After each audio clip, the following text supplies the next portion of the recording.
nessa noite no Evangelho que escreveu João, no capítulo 8. Evangelho de João, capítulo 8, do primeiro versículo em diante, amém?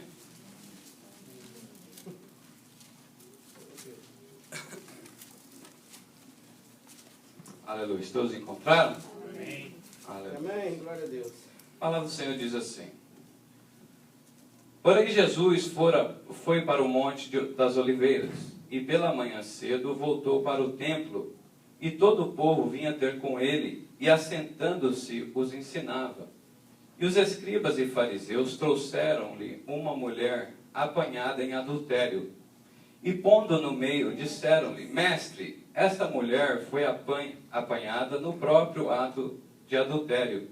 E na lei nos manda Moisés que as tais sejam apedrejadas. Tu, pois, que dizes?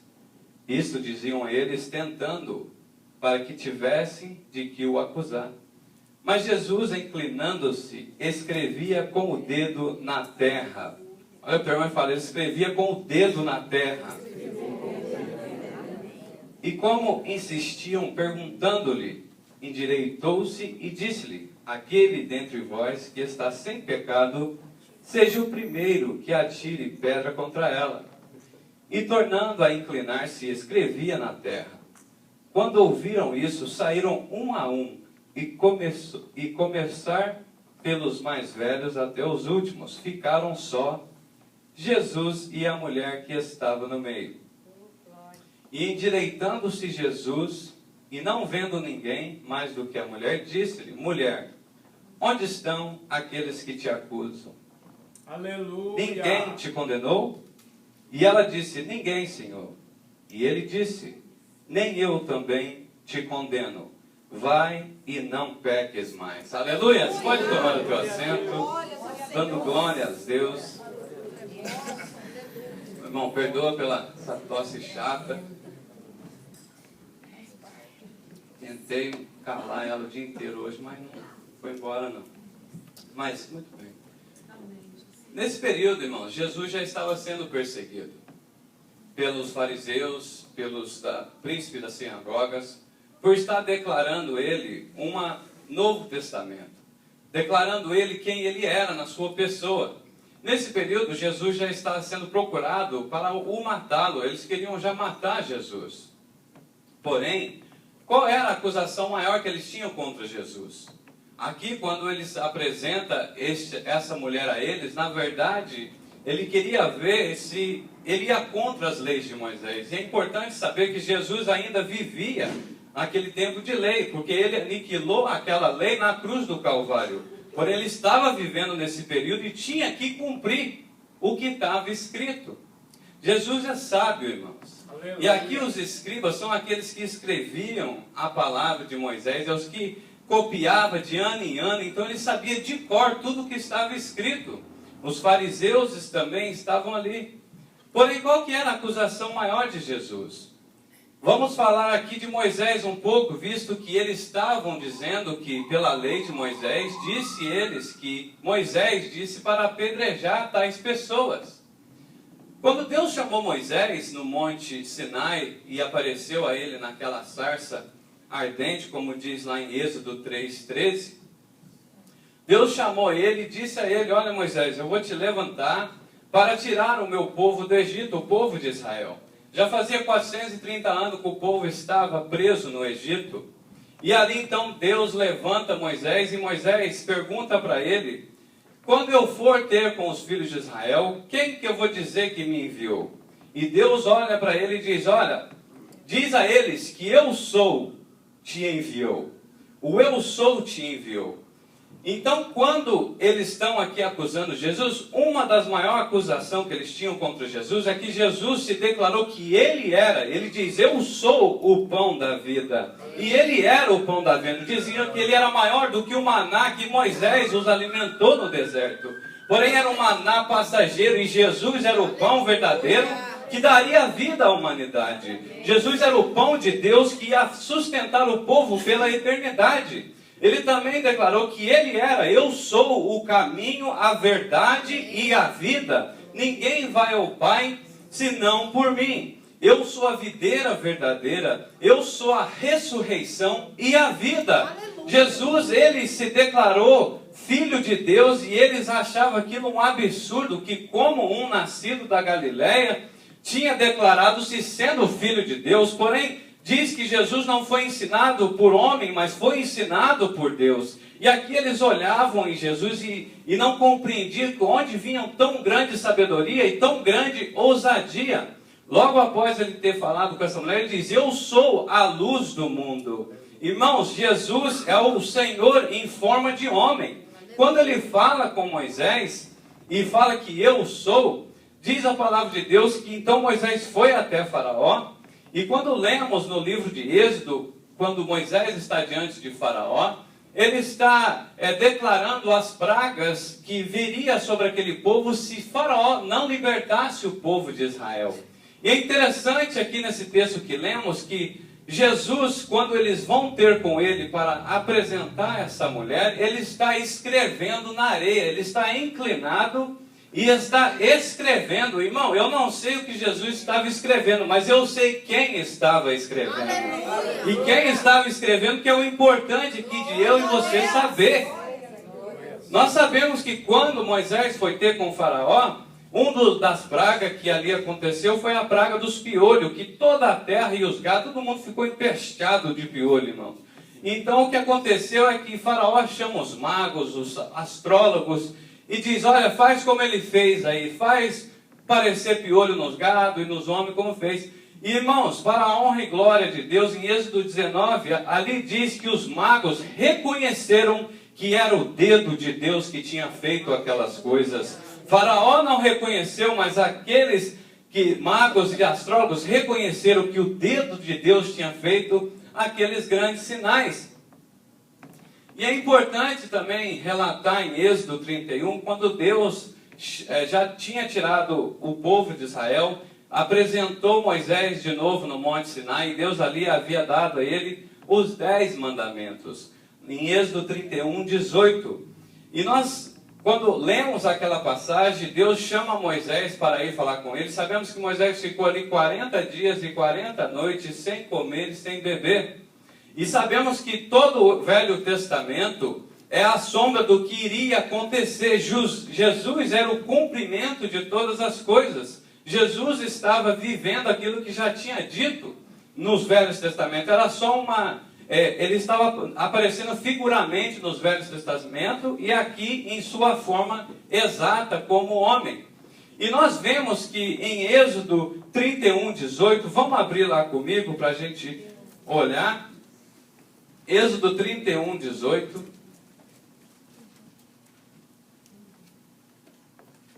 Aleluias. Glória a Deus. Êxodo 31, 18. Amém? Amém. Irmã Letícia, pode pôr ali no telão para nós. E diz assim a palavra. Êxodo 31, 18. E deu a Moisés, quando acabou de falar com ele no Monte Sinai, as 2 tábuas do testamento. Tábuas de pedra escrita pelo dedo de Deus. Aleluia. Preste atenção, irmãos, porque quem estava ajoelhado e escrevendo na terra é o mesmo que havia dado as tábuas a Moisés e escrito com o seu próprio dedo. Ali estava o eu sou, o dono da vida, aquele que é capaz de dar e transformar. Porque para se revogar uma lei tinha que ser aquele que estabeleceu a lei. Jesus não é um outro Deus, ele é Jeová Rafá, Jeová Jirê, Jeová Nissi, ele é o mesmo, só que em forma de homem. Entenda isso, que diante daquela mulher estava o Criador de todas as coisas. O salmista, no Salmo 8, ele diz que quando olha para o céu, ele vê as obras do dedo de Deus. Quem estava escrevendo naquela areia era o próprio, o eu sou, o que falou com Moisés, o que deu a lei a Moisés, e é o único que podia revogar e cumprir aquela lei. Deus sabe todas as coisas. E eu quero te dizer nessa noite que Ele te entende. E você vai ver como Ele te entende. Porque Ele fez todas as coisas como ela deve ser. Amém? E aqui quando essas mulheres, esses homens chegam e trazem essa mulher, eles logo acusam e usam ela não pelo ato do adultério dela, mas para pegar Jesus em alguma falha. Quero também lembrar os irmãos aqui rapidamente que fala Daniel capítulo 5, versículo 6. A história do rei, o filho de Nabucodonosor, o rei Beltazar. Um rei que ele pega os utensílios que foi tirado do templo. Havia um grande banquete, ele convida aquele pessoal todo, e naquele momento ele pega as coisas sagradas, os utensílios que eram consagrados para o templo do Senhor, e oferece neles vinho, e começa a louvar o ouro e a prata. Naquele tempo, uma ofensa direta ao Deus Todo-Poderoso, porque aquelas coisas eram santas, porém não tinha aprendido o que já havia passado com o seu pai, como foi dito aqui, pela soberba que ele achava que era ele que havia conquistado aquele reino. Ele não aprendeu que o seu pai foi morar no meio dos animais, comeu capim, virou um bicho. Tanto é que nem isso ele reconheceu, que o seu pai se arrependeu e Deus restituiu ele de volta à sociedade. Deus havia dado uma chance a este rei Beltazar, porém ele, naquele momento do banquete, louvando o ouro e a prata, a Bíblia diz em Daniel 5, 26, que uma mão apareceu no meio deles, que um dedo escrevia na parede e dizia: Mene, Mene, Tekel, Peres.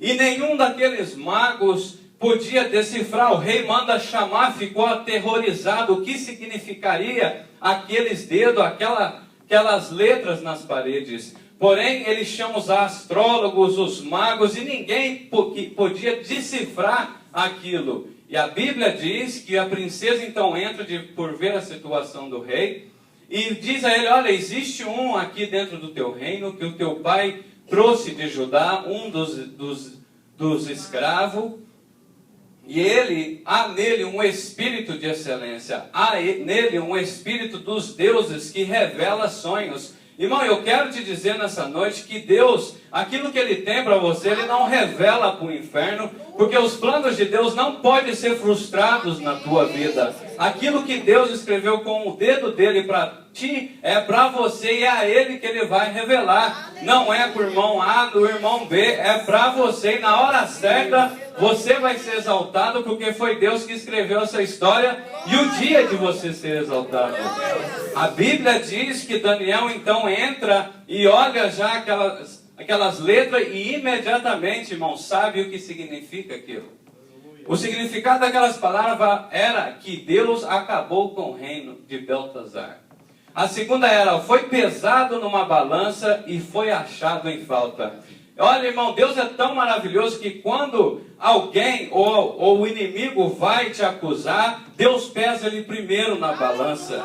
Deus põe ele primeiro e diz: ei, você está um pouquinho mais pesado que ele, tira a trava do teu olho antes de falar do cisco do irmão. Porque assim é que Deus estava mostrando para Beltazar. Ele estava se exaltando, achando tal, e Deus conhece todas as coisas. Também era, olha, dividido foi o seu reino. Irmão, Deus faz rebuliço no inferno, divide tudo só para te dar vitória. Você crê assim? Porque foi Ele que escreveu a tua história. Amém? Aleluias! Glórias a Deus por isso, irmãos. Quando Deus me deu essa palavra, eu primeiro fiquei pensando: o que Jesus estaria escrevendo naquela areia?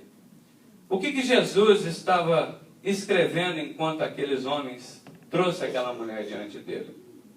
E o Espírito Santo me diz: não importa o que estava escrito, importa quem estava escrevendo. Irmãos, a palavra de Deus diz que então Jesus levanta e olha para aqueles acusadores e diz: aquele que não tem pecado, atire a primeira pedra. Deus quis mostrar para eles: não veja isso como um julgamento de Deus, mas como uma reflexão da consciência. Porque ninguém esconde da consciência. A consciência é o juiz, é o que diz a você que é verdade. E a Bíblia diz que quem pode ir contra a verdade? Também diz que a palavra de Deus, ela é viva e eficaz, é mais afiada que uma espada de dois gumes. quando a palavra de Deus vai de encontro com o homem, não tem nada que não venha a ser revelado no seu interior. O que Jesus queria mostrar para aqueles homens era o mal que habitava dentro deles. Não em si o adultério da mulher, mas mostrando para eles mesmos que ainda a semente adâmica vivia dentro deles. Que precisava também ter um encontro com Jesus. Ali estava o Senhor apresentando a eles: examine a vocês mesmos, porque Jesus veio para quê? Libertar o cativo da mentira que Satanás tem feito o homem viver, para mostrar para o mundo que é mentira, esta é a verdade, que Jesus é o único caminho, a verdade e a vida, que não devemos culpar o outro se nós também temos os nossos erros. Foi dito aqui que não devemos julgar, devemos amar com o amor de Deus. Jesus, quando escrevia ali, irmãos, eu imagino que Satanás estava alegre e pondo um ponto final na história daquela mulher. Mas onde ele põe ponto final, Deus põe uma vírgula e continua a nossa história. Deus não veio para nos matar, mas veio para nos resgatar. Jesus veio em um só propósito, sabendo ele quem era, irmãos, veio para resgatar a humanidade. E eu e você temos que entender que não podemos ser tropeço para aqueles que querem a Jesus. Nós não podemos ser um empecilho parando eles de vir até Jesus. Não devemos achar mais santo do que ninguém. Porque Jesus não perguntou para essa mulher a história da vida dela. E eu quero te dizer, irmãos, Deus, Ele está pronto para te exaltar e escrever uma nova história na tua vida. E Ele também está pronto para tirar os acusadores da tua vida, que talvez você acha que é amigo, acha que é colega, mas não são. Quando vê você cair, daí que eles gostam, você abre o coração, ele sai falando, e Deus vai tirar para que essas acusações saiam de perto da tua vida. Porque nós primeiro temos que nos perdoar. Tem pessoas que não conseguem se perdoar porque do lado dela tem alguém sempre lembrando do que havia acontecido. Olha o que você era, olha o que você fez. Jesus, ele escrevendo ali, irmão, é como você vai na praia e você escreve algo e vem a onda do mar e lava tudo e não lembra mais de nada. Quando você teve um encontro com Jesus, tudo que você era, Deus apagou com o dedo dele e começou a escrever uma nova história. Deus não está preocupado com o nosso passado. Porém, existem pessoas, infelizmente, que gostam de trazer isso à tona em nossas vidas. Queremos lembrar, sim, de onde Deus nos tirou. Queremos lembrar que Deus nos tirou do lamaçal da boca de Satanás. Queremos, sim, exaltar o nome dele nesse sentido. Mas não que pessoas venham lembrar só para que você venha de novo ter o desejo de cair naquele pecado. Deus veio para nos resgatar. E naquele momento ele estava apresentando um novo testamento, o testamento do amor. Como foi dito aqui, irmãos, temos que amar um e o outro. Temos que amar como Jesus nos amou. Vê que Jesus não acusou nem aqueles homens, simplesmente fez-os refletir. Reflete. O dedo dele estava no chão. O dedo dele estava apontado para o chão e nem por aqueles acusadores. Aleluia. Se nem Jesus teve a ousadia de fazer isso, irmãos, muito menos nós. Nós somos chamados, salvos, remidos pelo sangue de Jesus. Aleluia, e temos que ter a mente de Cristo para também amar esse que nos persegue, amar esse que nos acusa e muito mais aqueles que são da família da fé.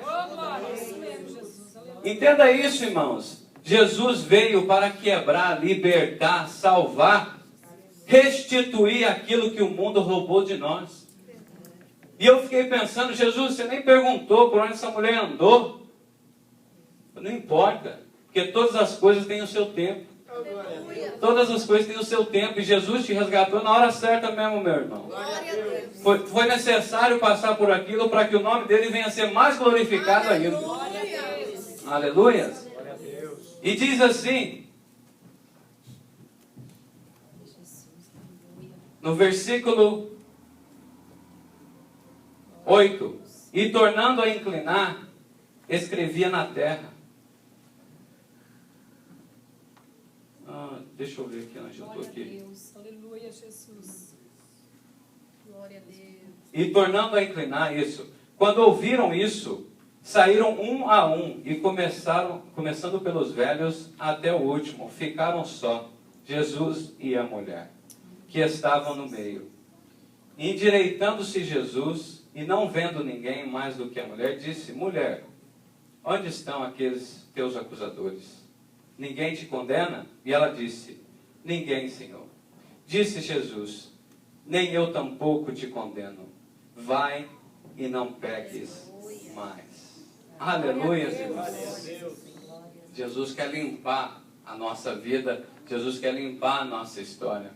Vê que ele primeiro escreveu, e eu quero imaginar, usar aqui a nossa mente cristã, irmãos, que Jesus então fez um relato da vida daquela mulher assim, ó, e fez até aqui, antes que ela conheceu a ele. Porque a Bíblia diz que depois que ele falou, ele novamente voltou a escrever. Era a nova história da vida daquela mulher. Porque todo homem que se arrepende e reconhece quem é o Deus, quem é o Senhor da sua vida, ele tem, irmão, o privilégio de ter a salvação. Ninguém está fora. Jesus quer abraçar todos. E eu e você temos que perguntar a Deus o que machuca o coração dele, o que Deus vê. Temos que perguntar para Deus quando nós apontamos o dedo, para abrir os nossos olhos, o que está no fim do nosso dedo. O que está no fim do nosso dedo é uma obra de Deus, é uma criatura de Deus que também precisa conhecer a Jesus. Temos que perguntar a Deus para nos dar a misericórdia que Ele tem. Temos que orar a Deus para nos derramar o amor que Ele tem. Aleluia. Temos que pedir a Deus para nos dar essa visão de ver que aquela alma não é perdida. Aleluia. Que aquela alma tem jeito, aquela alma tem solução. Aleluia. E não ser esse tropeço na vida delas, querendo já enfiar palavras que ela nem entende. É a palavra de Deus que liberta ela, irmãos, e o nosso testemunho diante do mundo. Deus quer trazer as almas feridas e Ele quer te preparar e me preparar, abraçar o ferido, tirar o fardo e não pôr mais. Deus nos resgatou. É importante saber quem você é.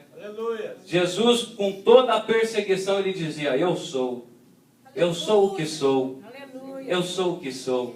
Irmão, você é o que é. A verdade às vezes vai de frente, irmãos, e a verdade às vezes tem confronto. Quando você fala a verdade, as pessoas não gostam, mas a verdade é que liberta. Independente da pessoa, talvez você está vendo ela indo por um caminho errado, você pode, de uma maneira, fazer ela refletir naquilo que ela está tomando a decisão. Sabe que Jesus está te dando essa oportunidade para falar para essas pessoas que não é assim, que Ele os ama e elas não precisam viver assim. Amém? Vamos colocar de pé, e eu já quero terminar aqui, quero passar a palavra para a missionária Linda logo após, missionária Linda, ela vai dar aqui continuidade. Evangelho de João, capítulo 15, diz assim: o meu mandamento é este, que vós ameis uns aos outros, assim como eu vos amei. Ninguém tem maior amor do que este, de dar alguém a sua vida pelos seus amigos. Vós sereis meus amigos se fizeres o que eu vos mando. Aleluia. Irmãos, percebe que Jesus diz assim: amais uns aos outros como eu vos amei. É Jesus que te amou primeiro. É o amor de Jesus incondicional. Um amor que não tem barreira, um amor que não vê a situação presente do ser. Existem situações, existem pessoas que vão sim vir de frente com as nossas vidas, sim. Mas você tem que pedir a Deus paciência, misericórdia, aleluia, ser forte, como foi dito aqui, para suportar os fracos. Porque esse é o desejo do nosso Deus. Esse é o desejo do nosso Pai. E se agimos assim verdadeiramente, nós somos o amigo de Deus. Aleluia, irmãos. Aplauda o Senhor nessa noite, amém? Aleluia. Vamos fechar os nossos olhos. Quero fazer uma breve oração e já passar para a missionária. A Bíblia diz em João que no princípio era o Verbo, e o Verbo estava com Deus, e o Verbo era Deus. No versículo 14 diz que o Verbo se fez carne e habitou no nosso meio. Tudo isso para ganhar o mundo. Hoje você está aí firme na fé. E você não pode ser um tropeço, você tem que ser um ajudador do reino de Deus. Você tem que olhar com misericórdia, olhar com amor, perdão, suportar aqueles que te afrontam. Porque, irmãos, quem sabe esse é o pregador do amanhã. Quem sabe essa ovelha perdida que Deus quer resgatar hoje. Nós não sabemos o dia de amanhã, por isso o que devemos fazer hoje, faça hoje. Amanhã ainda não existe. Tem pessoas que estão esperando você, irmãos. Deus tem preparado aquele momento para você. Feche os teus olhos e saiba que Deus está escrevendo uma história com o dedo dele a teu respeito. Nenhuma afronta, nenhuma arma forjada vai contra a tua vida. Permanece na verdade e Ele vai te dar todo o livramento. É Deus que está do teu lado. Pede a Deus para ter mais da visão dele. Pede ao Espírito Santo para ministrar o teu coração às profundezas de Deus. Porque assim vamos cumprir aquilo que Ele tem nos mandado. Aleluias.